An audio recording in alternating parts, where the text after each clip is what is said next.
G! What's wrong, Mercedes? Para ka nakakita ng bulto. Multo nga. Multo. Multo ng asawa ni Bong. Si Rose, ayun o. There's nobody there. Hindi nakita ko talaga. Nandyan si Rose. Mama, dami mo kasing kinain eh. High blood na yan. Yan na yung epekto niyan.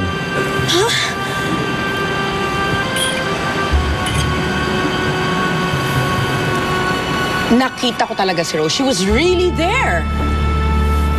Are you going nuts? Nakalib mo si Bong. I cannot afford to lose you.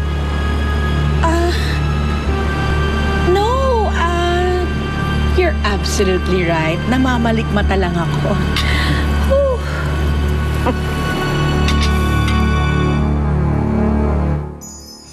Sabi ni Daddy, kumakanta din daw si Mommy. Siguro, sa kanya ako nagmana, no, Winnie? Oo, Daisy. At sigurado, sa kanya mo rin nakuha ang pagiging maalagain mo sa mga halaman at bulaklak. Sana, maging kasing bait niya yung magiging bago kong Mommy. Napag-usapan na namin yan ni Daddy Bong. At nag-promise siya sa akin na ang pakakasalan niya ay yung karapat-dapat na papalit kay Mommy Rose mo. Talaga, really? Ibig sabihin, magiging happy family na kami nila, Daddy? Yes!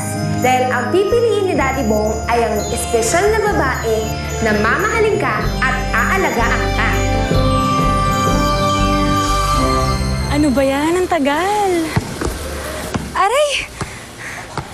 Ano ka bang bata ka, ha? Basketball ring ba ako, ha? Sorry po. Ano sorry? Ano magagawa ng sorry mo? Natamaan na ako, eh. Oh, ano iniiyak-iyak mo dyan? Ingay-ingay mo, iyak-iyak pa, nakakainis. Naku, tumahan ka na, huwag ka na umiyak, ha? Gusto mo ibibili kita ng ice cream? Gusto mo ba yon, ha? Tahan ka na, huwag ka na umiyak. Naku, miss, ano nangyari? Ay, ma'am, kasi po naglalaro po yung bata, nadapa po, nasaktan po yata, kaya po biglang umiyak. Ay, naku, thank you, miss, ha. Ay, wala po ka naman. Bye, little boy. Tahan, halika na. Ay, Bong, nandyan ka na pala. Hindi ko alam, mahilig ka pala sa bata. Yung kanina, wala yun. Umiyak kasi yung bata eh, so I just felt that I have to do something to make him smile. Ivy, pumapayag ka na ba? Anong pumapayag na ano?